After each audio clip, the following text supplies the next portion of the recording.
Hello students, let us carry on the topic with nationalism in India. We have already discussed about the non-cooperation movement in India, Khilafat movement, already discussed on these topics. And now we start towards the civil disobedient movement. बेटा देखो, यहाँ हम एक point देखना चाह रहे हैं कि हमने स्टार्ट किया था कि जो non cooperation movement Gandhi ji ने स्टार्ट किया, वो नॉन कोऑपरेशन मूवमेंट 1922 में चोरी चोरा इंसिडेंट की वजह से उसको कॉलिंग ऑफ मीन्स उसको वापस लेना पड़ा था गांधी जी के द्वारा। ठीक है, अब उसी नॉन कोऑपरेशन मूवमेंट जो गांधी जी को वापस लेना पड़ा था, उसके बाद में जो नेक्स्ट बड़ा मूवमेंट स्टार्ट किया था गांधी जी के द्वारा, वो था बेटा सिविल डिसोबीडियंट मूवमेंट। ठीक है, तो वो सिविल डिसोबीडियंट मूवमेंट था, वो गांधी जी ने कब चलाया और क्या ऐसी कंडीशंस क्रिएट हुई कि गांधी जी को दूसरा मूवमेंट स्टार्ट करना पड़ा। ठीक है, तो अभी इसके अंदर देखते हैं कि किस तरह टुवार्ड्स सिविल डिसोबीडियंट मूवमेंट की तरफ वहां से चलना स्टार्ट हो गया गांधी जी की। ठीक है, देखो अब 1922 की बातें हैं। 1922 civil disobedient non cooperation movement जब वापस लिया था। ठीक है, अब यहाँ पर कौन सा कब का टाइम आ गया बेटा? 1930 1930 में गांधी जी ने सिविल डिसोबीडियंट मूवमेंट वापस लिया था, स्टार्ट किया था।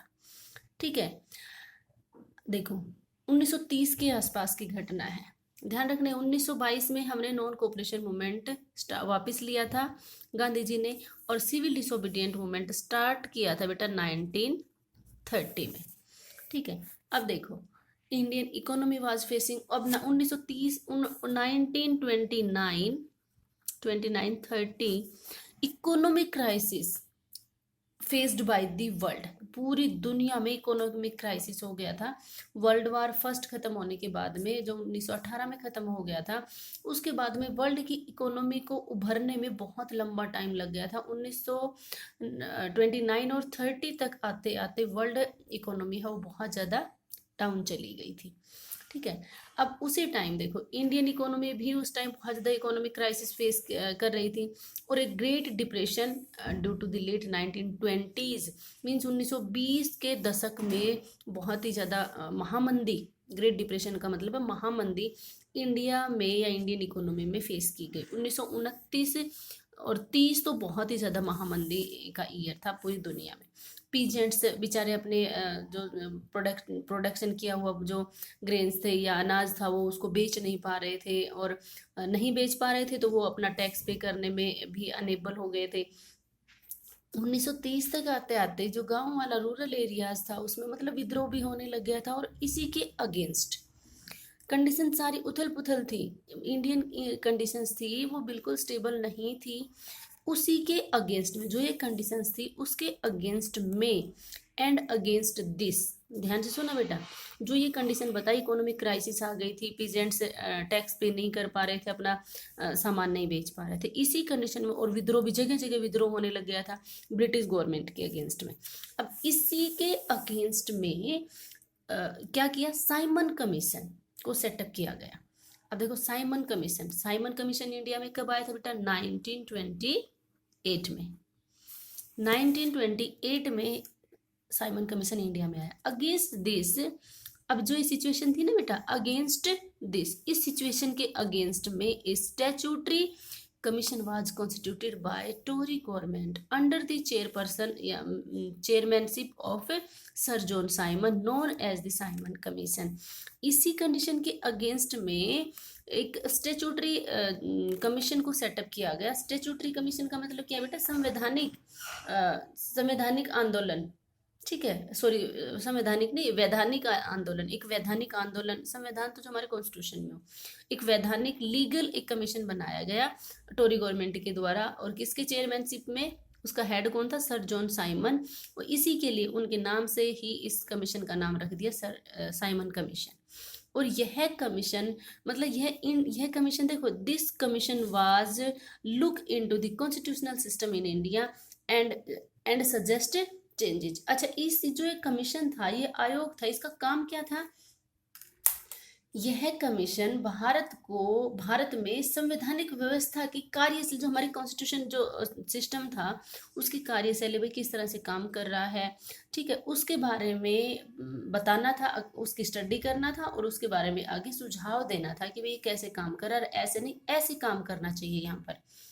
जबकि इस कमीशन के अंदर कोई भी मेंबर था वो इंडियन नहीं था, सारे के सारे मेंबर्स कौन थे बेटा, ब्रिटिश, ठीक है। अब इसी वजह से commission arrived in India in 1928 and Congress, जैसे ही इंडिया में 1928 में पहुंचता है बेटा, कांग्रेस और उसके मुस्लिम लीग अलोंग विद मुस्लिम लीग, मतलब कांग्रेस भी मुस्लिम लीग भी रिसीव द कमीशन, उन्होंने वो आया कमीशन इंडिया में, बट उन्होंने उसका वेलकम किस तरह से किया, विद ब्लैक फ्लैग, भाई काले झंडे दिखाए और क्या नारा दिया उन्होंने, साइमन गो बैक या गो बैक साइमन इंडिया में, इस तरह की कंडीशन से क्रिएट हो गई। मतलब बहुत बड़े लेवल पर, इवन छोटी मोटी पार्टियां नहीं, सारी पार्टियां, मतलब बड़ी पार्टी मुस्लिम लीग और कांग्रेस को साथ मिला के और सारी जितनी भी छोटी मोटी पार्टियां थी उन सभी ने इसका साइमन कमीशन का अपोज किया, ब्लैक डे के नाम से ये इसको सेलिब्रेट किया, ठीक है, और उसको वापस दिखाया। इसी कंडीशन में हमारे एक लाला लाजपत राय थे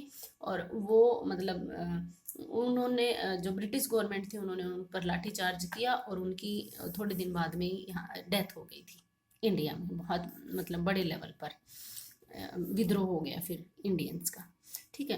अब अच्छा इसी सिचुएशन, जो सिचुएशन हो रही थी उस टाइम इंडिया का वायसराय कौन था बेटा, लॉर्ड इरविन। उस टाइम इंडिया का वायसराय कौन था बेटा, लॉर्ड इरविन। अब जो ये जितना भी विद्रोह हो रहा था, इंस्टेबिलिटी हो रही थी, इस सिचुएशन को शांत करने के लिए उसने एक चाल चली।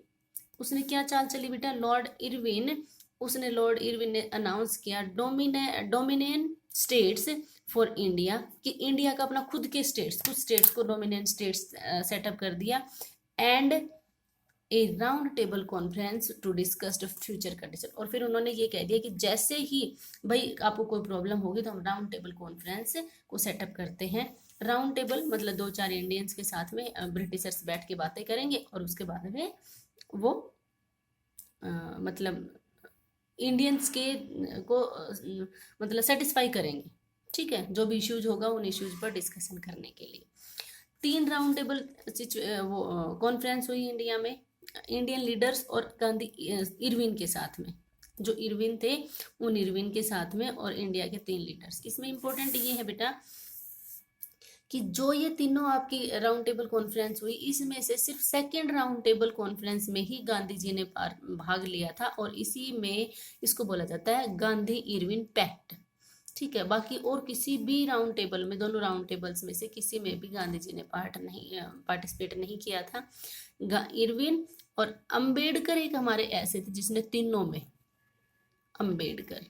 अंबेडकर ने इसमें भी और इसमें भी, अंबेडकर तीनों में ही, तीनों राउंड टेबल कॉन्फ्रेंस में अंबेडकर ने पार्टिसिपेट किया, जबकि गांधी जी ने सिर्फ सेकेंड राउंड टेबल कॉन्फ्रेंस में पार्टिसिपेट किया था, ठीक है।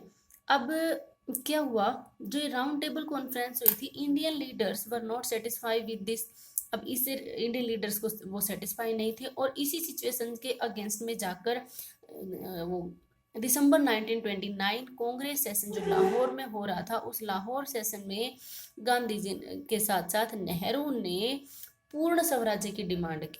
किसकी डिमांड की बेटा, पूर्ण स्वराज्य, ध्यान रखना, पूर्ण स्वराज्य की डिमांड कब हुई थी बेटा, दिसंबर 1929 को। और इस दिन के आगे एंड दिस पूर्ण स्वराज्य की डिमांड तो हुई थी दिसंबर 1929, फिर उसके बाद में 26 जनवरी 1930 को पहला हमारा इंडिपेंडेंस डे डिक्लेयर कर दिया।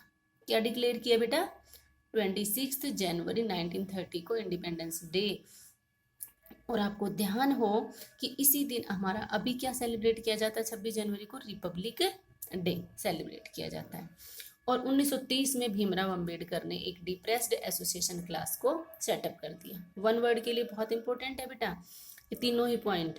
पूर्ण स्वराज्य कब सेटअप हुई थी, दिसंबर 1920, ठीक है। और 26 January 1930 was celebrated the first Indian independence day. और depressed association class set up by Bhimrao Ambedkar in 1930।